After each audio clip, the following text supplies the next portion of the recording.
ಕಾಂಗ್ರೆಸ್ಸಿನ MLAಗಳನ್ನ ತೆಗೆದುಕೊಂಡು ಸರ್ಕಾರ ಮಾಡುವುದಿಲ್ಲ, ಯಾವುದೇ ಕಾರಣಕ್ಕೂ ಮಾಡೋದು.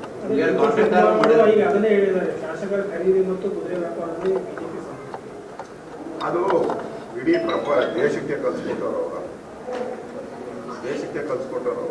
ನಮ್ಮೇಲೆ ಆಪಾದನೆ ಮಾಡೋದು. ಈ ದೇಶದಲ್ಲಿ ಹೈಯೆಸ್ಟ್ ಸರ್ಕಾರಗಳನ್ನು ವಜಾ ಮಾಡಿರೋ ಪಾರ್ಟಿ ಯಾವುದು? ಕಾಂಗ್ರೆಸ್ ಮಾಡಿದ್ದಾರೆ. ನರೇಂದ್ರ ಮೋದಿ ಅವರ ವಜಾ ಮಾಡಿದಾರ ಯಾವ್ದಾದ್ರು ಸರ್ಕಾರ? ತೋರಿಸಿ, ಒಂದು ತೋರಿಸಿ. ನರೇಂದ್ರ ಮೋದಿ ಅವರು ಸರ್ಕಾರ ವಜಾ ಮಾಡಿದ್ದಾರೆ ಒಂದು ಯಾವ್ದಾದ್ರು? ಅವ್ರು ಎಷ್ಟು ಸರಿ ವಜಾ ಮಾಡಿದ್ದಾರೆ? ಒಂದು 50 ಸರಿ ವಜಾ ಮಾಡಿದ್ದಾರೆ ಸರ್ಕಾರ. ಅಲ್ಲ, ಬಿಜೆಪಿ ಹೋರಾಟಕ್ಕೆ ಭಾಳ ಲೇಟ್ ಮಾಡಿ ಹಿಡಿತೇನಂತ.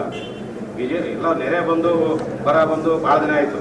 ಬಿಜೆಪಿ ಹೋರಾಟ ಮಾಡೋಕೆ 3-4 ತಿಂಗಳು ನೋಡ್ರೆ ಮತ್ತದು ಹ್ಯಾಂಗ್ ಅಂತ ಒಂದು ವಿರೋಧ ಪಕ್ಷ ಆಗಿ ಮೊದಲು ಹೋರಾಟಗಳು 3ನೇ ಹಂತದ ಹೋರಾಟ. ನಾನೇ ಹೋಗಿದ್ದೀನಲ್ಲ, ಆ 4 ತಿಂಗಳಿಂದ ನಾನೇ ಹಾಸನ ಜಿಲ್ಲೆಯಲ್ಲಿ, ಚಿಕ್ಕಮಗಳೂರು, ಸಕಲೇಶ್ಪುರದಲ್ಲಿ ಆದಾಗ ನಾನೇ ಹೋರಾಟ ಪ್ರಾರಂಭ ಮಾಡಿ ಅಲ್ಲೇ ವಿರೋಧ ಪಕ್ಷವಾಗಿ ನಾವು ಹೋರಾಟ ಮಾಡ್ಬೋದಾಯ್ತು. ನಮ್ಮ ಕೈಯಲ್ಲಿ ಸೈನಿಕ ಅಥಾರಿಟಿ ಇಲ್ಲ. ನಾವು ಹೋರಾಟ ಮಾಡಿ ಜನಗಳಿಗೆ ಅವೇರ್ನೆಸ್ ಮಾಡಿ ಸರ್ಕಾರ ಸರ್ಕಾರದಲ್ಲಿ ಮುಂದೆ ಸರ್ಕಾರದಲ್ಲಿ ಹಣನೇ ಇಲ್ಲ ಅವರ ಬಿಡುಗಡೆ ಮಾಡೋದೇ. ಅವ್ರ ಪರ್ಫಾರ್ಮೆನ್ಸ್ ನೋಡಿದ್ದೀರಾ? ಇಲ್ಲಿ ಪ್ರಿಯಾಂಕಾ ಖರ್ಗೆ ಅವ್ರ ಪರ್ಫಾರ್ಮೆನ್ಸ್, ಅವ್ರ ಇಲಾಖೆದು 10.02% ಇದುವರೆಗೂ. ಅಲ್ಲ, ಪ್ರಿಯಾಂಕಾ ಅವರು ಹೇಳ್ತಾರೆ ಅವ್ರ ರೈತರ ಬಗ್ಗೆ ಚಿಂತೆ ಇಲ್ಲ, ಬರೀ RSS ಬಗ್ಗೆ ಮಾತ್ರ ಮಾತಾಡ್ತಾರೆ. ಬಿಜೆಪಿಯವರಿಗೆ RSS ಬಿಟ್ಟರೆ ಬೇರೆ ಏನೂ ಬೇಕಾಗಿಲ್ಲ. ನೋಡಿ, RSS ಅದು ಸ್ವಯಂ ಸೇವಾ ಸಂಸ್ಥೆ, ಅದಕ್ಕೂ ಬಿಜೆಪಿಗೆ ಸಂಬಂಧ ಇಲ್ಲ. ಅದು ಸ್ವಯಂ ಸೇವಾ ಸಂಸ್ಥೆ, ಅದು ಹಿಂದೂ ರಾಷ್ಟ್ರದ ಕಲ್ಪನೆ ಇಟ್ಕೊಂಡು ಹೋಗಿರುವಂತ ಸಂಸ್ಥೆ. ನಮ್ದು ಪೊಲಿಟಿಕಲ್ ಪಾರ್ಟಿ. RSSಗೂ ಬಿಜೆಪಿಗೂ ಸಂಬಂಧ ಇಲ್ವಾ? ಹಾಗಂದ್ರೆ ಏನಿಲ್ಲ, ಅದೊಂದು ರಾಷ್ಟ್ರ ಪ್ರೇಮವನ್ನ ಕಲಿಸುವಂತ ಸಂಸ್ಥೆ. ನಾನು ಅಲ್ಲಿಂದಾನೇ ಬಂದಿದ್ದೀನಿ. ಬಿಜೆಪಿಯಲ್ಲಿ ಇರೋರೆಲ್ಲ RSS ಇಂದ ಬಂದಿದ್ದಾರೆ. ಏನಿಲ್ಲ, ಅವ್ರಿಗೆ ಯಾವುದು ಸಂಸ್ಥೆ ಆಗ ಪಾಕಿಸ್ತಾನ ಟ್ರೈನಿಂಗ್ ಕ್ಯಾಂಪ್.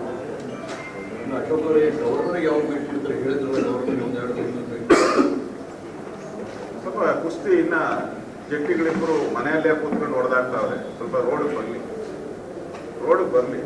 ರೋಡಿಗೆ ಬಂದ ಮೇಲೆ ನಾವು ಗವರ್ನರ್ನ ಭೇಟಿ ಮಾಡಿ, ರಾಜ್ಯದಲ್ಲಿ ಅಜಾಗರೂಕತೆ ಆಗಿದೆ, ಸರ್ಕಾರನೇ ಇಲ್ಲ, ಸತ್ತೋಗಿದೆ, ಇದ್ರ ಬಗ್ಗೆ ಗವರ್ನರ್ಗೆ ನಾವು ಮನವಿಯನ್ನ ಕೊಡ್ತೀವಿ. ರೋಡಿಗೆ ಬರ್ತಾರೆ ಗ್ಯಾರಂಟಿ.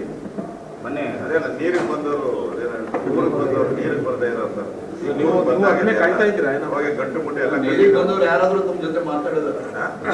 ಬಂದಿದ್ದಾರೆ ತಮ್ಮ ಜೊತೆ ಯಾರಾದ್ರೂ ಮಾತಾಡಿದಾರೆ? ಬರಕ್ ಮಾತಾಡಕ್ ತಯಾರಿದ್ರು, ನಾವು ಸೇರಿಸ್ತಾ ಇರೋದು. ಅಲ್ಲ, ಮೊನ್ನೆ ಚಲೋದೇ 50 ಕೋಟಿ ಫಾರ್ಚುನರ್ ಕಾರ್ ಬೆಲೆ ಹೆಚ್ಚಾಯ್ತಾ ಅಥವಾ ಕಡಿಮೆ ಆಯ್ತಾ ಅಂತ ಪಕ್ಕದಲ್ಲೇ ಇದ್ದಾರೆ, ಅವರೇ ಹೇಳಿದ್ದಾರೆ. ಅಲ್ಲ, ಏನಾಯ್ತು ಅಂತ? ಹೆಚ್ಚಾಯ್ತಾ ಕಡಿಮೆ ಆಯ್ತಾ ಅಂತ? ಅದೇನು ಬೆಲೆ ಹೆಚ್ಚಾಯ್ತಾ ಕಡಿಮೆ ಆಯ್ತಾ? ಜೈಲಿಗೆ ಹೋಗಿ ಬರ್ತಾರೆ ಅಂತ ಹೇಳಿದ್ರೆ, ಜೈಲ್ ಹತ್ರ ಹೋಗಿ ಬರ್ತಾರೆ, ಜೈಲಲ್ಲಿ ಹೋಗಿ ಮಾತಾಡಿ ಬರ್ತಾರೆ, ಸಿಗ್ನೇಚರ್ ಮಾಡಿಸ್ತಾರೆ ಅಂದ್ರೆ ಇವೆಲ್ಲ ಇದ್ದಿದ್ದಾಗ್ತೈತೆ. ಹಾಕಿ ಬಿರಿಕಾ ಇದ್ರಲ್ಲಿ ಹೋಗ್ರೆ ಕೈ ಬೀಸ್ಕೊಂಡು ಹೋದ್ರೆ ಸಿಗ್ನೇಚರ್ ಬಿಡ್ಬೇಕು ಅಂದ್ರೆ ಎಲ್ಲ ಇರಬೇಕು, ಕಪ್ಪ ಕಾಣಿಕೆ ಎಲ್ಲ ಇದ್ರನ್ನೇ ಬಿಡೋದು. ಅದ್ರ ಮೇಲೆ ಈಗ ಕಾಂಗ್ರೆಸ್ ಪಾರ್ಟಿಯಲ್ಲೇ ಮುಖ್ಯಮಂತ್ರಿ ಚೇರ್ಗೋಸ್ಕರ ದುಡ್ಡು ಯಥೇಚ್ಛವಾಗಿ ಚೆಲ್ತಾ ಇದೆ. ಹೇಳ್ತಾರೆ ಕೇಳಿ. ಇವತ್ತು ಆಡಳಿತ ಸಂಪೂರ್ಣವಾಗಿ ಕುಸಿದಿದೆ. ಕುರ್ಚಿ ಕಾದಾಟದಲ್ಲಿ ಅಧಿಕಾರಿಗಳು ಇವ್ರ ಕಂಟ್ರೋಲ್ದಲ್ಲಿ ಇಲ್ಲ. ಯಾವುದೇ ಅಭಿವೃದ್ಧಿ ಕೆಲಸ ಕಾರ್ಯಗಳನ್ನು ಮಾಡ್ತಾ ಇಲ್ಲ. ನಾನು ಕೇಳ್ತೇನೆ ಖರ್ಗೆ ಅವ್ರಿಗೆ, 186 ಮಂದಿ ಈ ಸರ್ಕಾರ ಬಂದ ಮೇಲೆ ರೈತರು ಆತ್ಮಹತ್ಯೆ ಮಾಡಿಕೊಂಡ್ರು ಕಲಬುರಗಿ ಜಿಲ್ಲೆಯಲ್ಲಿ. ಇಡೀ ರಾಜ್ಯದಲ್ಲಿ 3100 ರೈತರು ಆತ್ಮಹತ್ಯೆ ಮಾಡಿಕೊಂಡ್ರು. ಇವ್ರಿಗೆ ಮಾನ ಮರ್ಯಾದೆ ಇದ್ದರೆ ಸರ್ಕಾರ ನಿಭಾಯಿಸಬೇಕಾಗಿತ್ತು, ಸಮಸ್ಯೆನ ಪರಿಹಾರ ಮಾಡಬೇಕಾಗಿತ್ತು. ಇಲ್ಲ ಅಂದ್ರೆ ರಾಜೀನಾಮೆ ಕೊಟ್ಟು ಮನೆಗೆ ಹೋಗಬೇಕಾಗಿತ್ತು.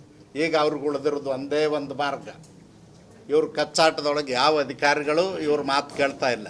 ಇವ್ರು ಭ್ರಷ್ಟಾಚಾರ ಮಿತಿಮೀರಿದ್ರಿಂದ ಯಾವ ಅಧಿಕಾರಿಗಳು ಇವ್ರನ್ನ ಲೆಕ್ಕಕ್ಕೆ ಇಟ್ಕೊಂಡಿಲ್ಲ. ಹೀಗಾಗಿ ಆಡಳಿತ ಸಂಪೂರ್ಣವಾಗಿ ಕುಸಿದೋಗಿದೆ. ಮತ್ತು ಖಜಾನೆ ತುಂಬಿದಂತ ಹೇಳ್ತಾರೆ. ತುಂಬಿದ್ರೆ ನಮ್ಮ ಸರ್ಕಾರ ಇದ್ದಂಥ ಸಂದರ್ಭದಲ್ಲಿ ಈಗಾಗಲೇ ಪ್ರತಿಪಕ್ಷದ ನಾಯಕರಾದ ಅಶೋಕ್ ಅವರು ಹೇಳಿದರು, ನಾವು 95,000 ರೂಪಾಯಿ NDRF ಗೈಡ್ಲೈನ್ಸ್ ಪ್ರಕಾರ ಪೂರ್ಣ ಬಿದ್ದ ಮನೆಗಿದ್ದಾಗ 5 ಲಕ್ಷ ಕೊಟ್ಟಿದ್ದೀವಿ. ನೀವು ಯಾಕೆ ಕೊಡಲಿಕ್ಕೆ ಆಗ್ತಾ ಇಲ್ಲ? ಒಂದು NDRF ಗೈಡ್ಲೈನ್ಸ್ ಮೇಲೆ ಪ್ರತಿಯೊಂದು ಬೆಳೆಗೂ 10,00,000 ರೂಪಾಯಿ ಹೆಚ್ಚಿಗೆ ಕೊಟ್ಟಿದ್ವಿ ಹೆಕ್ಟರ್ಗೆ. ಕೇಂದ್ರ ಸರ್ಕಾರದ NDRF ಗೈಡ್ಲೈನ್ಸ್ ಮೇಲೆ 10,000 ಅಡಿಷನಲ್. 6,000 ಇದ್ರೆ ನಾವು 16,000 ಕೊಟ್ಟಿವಿ, 18,000 ಇದ್ರೆ 28,000 ಕೊಟ್ಟಿವಿ. ಇವ್ರಿಗೆ ಯಾಕೆ ಕೊಡ್ಲಿಕ್ಕೆ ಆಗ್ತಾ ಇಲ್ಲ? ಅದಕ್ಕೆ ನಾವೇನು ಹೇಳಲಿಕ್ಕೆ ಬಯಸ್ತೀವಿ ಅಂದ್ರೆ, ಇದೊಂದು ಜನವಿರೋಧಿ ಸರ್ಕಾರ. ಇಲ್ಲಿ ಆಡಳಿತ ಮಾಡಲಿಕ್ಕೆ ಯಾರೂ ಸಮರ್ಥರಿಲ್ಲ ಅನ್ನುವಂಥ ಪರಿಸ್ಥಿತಿ ರಾಜ್ಯದ ಜನರಿಗೆ ಅರಿವಾಗಿದೆ. ಮತ್ತು ನಿವಾರಣೆಗೆ ಯಾಕೆ ಹೈಕಮಾಂಡ್ ಟೈಮ್ ಯಾಕೆ ಸಿಗ್ತಾ ಇಲ್ಲ? ಯಾರಿಗೆ ಹೈಕಮಾಂಡ್ ಈ ಗೊಂದಲ ನಿವಾರಣೆ ಮಾಡಲಿಕ್ಕೆ ಕಾಂಗ್ರೆಸ್ಗೆ ನೋಡಿ, ಹಿಂದಿನ ಕಾಲದಲ್ಲಿ ಇದ್ದಂಥ ಹೈಕಮಾಂಡು ಕಾಂಗ್ರೆಸ್ನಲ್ಲಿ ಇಲ್ಲ. ಇವತ್ತು ಅಸಹಾಯಕ ಸ್ಥಿತಿ ಒಳಗೆ ರಾಷ್ಟ್ರೀಯ ಅಧ್ಯಕ್ಷರಿದ್ದಾಗ ಯಾರು ನಿಭಾಯಿಸಬೇಕು? ಬಿಹಾರ್ ಚುನಾವಣೆ ಆದಮೇಲೆ